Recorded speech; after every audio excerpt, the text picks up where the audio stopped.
We've covered the 3 F's. We've streamlined our resume to 2 pages. We've improved the language. Now let's go back to formatting and look at some options that add real value. Today we're formatting your resume for punch, visual punch, memorable punch, the kind that makes information easy to find and hard to forget. Here's our graduate resume. Good language, 2 pages, nice format. But we have options. I played around with visual formatting. This was honestly the fun part of the course prep for me. I used Canva and I asked, how else could we represent this information to make it more visual? Here's what I came up with. The information is easier to find in this version. Let me show you why. First, contact information. In the traditional format, it's in the header. In the visual format, it's on the sidebar with icons. Looking for a phone number? There's the phone icon. LinkedIn? Again, there's the icon. It's easy. Second, the objective. It's at the very top, visually distinct. This is where a short, punchy objective really shines. Third, professional experience. Same order of information, same content, but now the meat of the resume, the really important stuff, is in the larger white area. The extra information is on the grey sidebar. Here's what surprised me. Using this format, I could fit more information on the page without it looking cluttered. The wording is identical, yet I added extra information that wasn't in the original version. I listed hard skills and soft skills separately. Remember from the Words Matter video, soft skills are the overlooked game changer in job applications. We're technical people. We focus heavily on technical skills, what we can physically do. But soft skills, they're underrated. How do you communicate? Are you a good leader? Can you make decisions? Can you manage your time? These are vital to how effective you are. If you're a great problem solver, but you can't communicate the solution is pointless. If you can't influence business direction with your knowledge, you're not adding the value you're paid for. So list your soft skills. Strong communication, decision-making, leadership, multitasking, proactivity. Information you might have crammed into the objective, pull it out and list it as soft skills instead. Here's what I really liked about this format. It's visual. We're technical professionals, engineers, geologists. Data presentation is a key part of our job. Why not demonstrate that skill in your resume?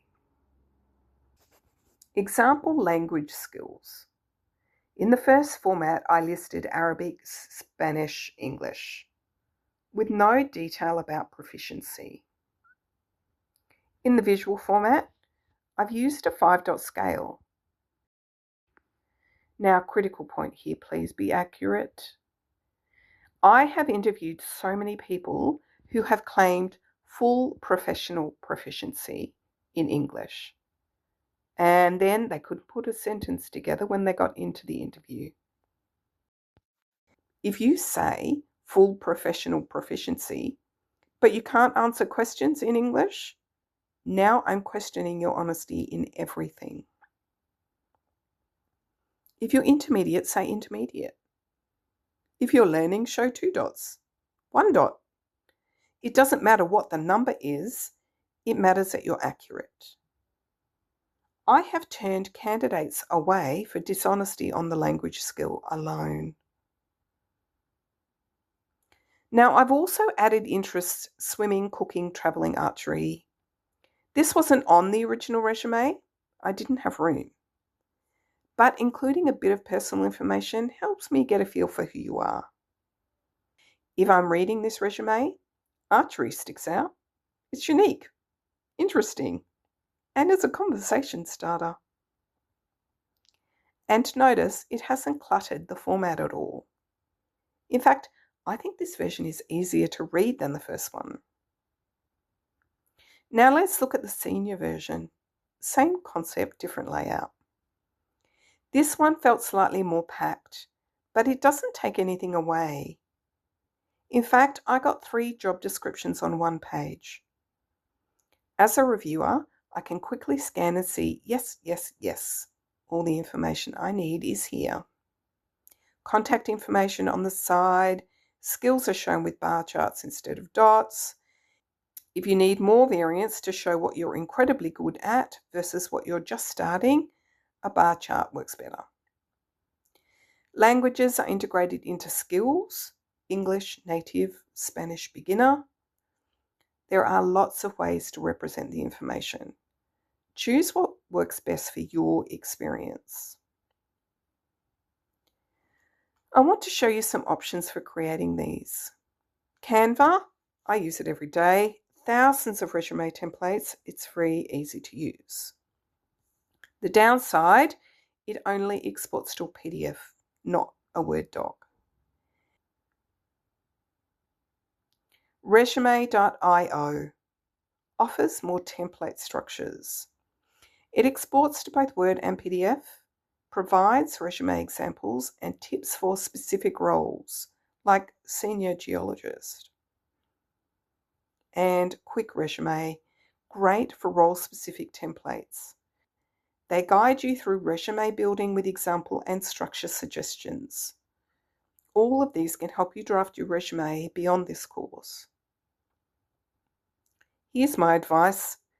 Don't spend hours obsessing over templates. Don't get hung up on the visuals. Focus on presenting information simply and clearly so that it can be easily scanned for relevant details. Visual formatting helps, icons, colors, skills bars, but only if it makes information easier to find, not harder. You can download the visual resume examples. I've included both the graduate and the senior versions we looked at today, so you can see the formatting up close. The link is in the description. In the next video, we're talking about photos. Should you include one on your resume? The answer depends on when you're applying, and I'll explain exactly why.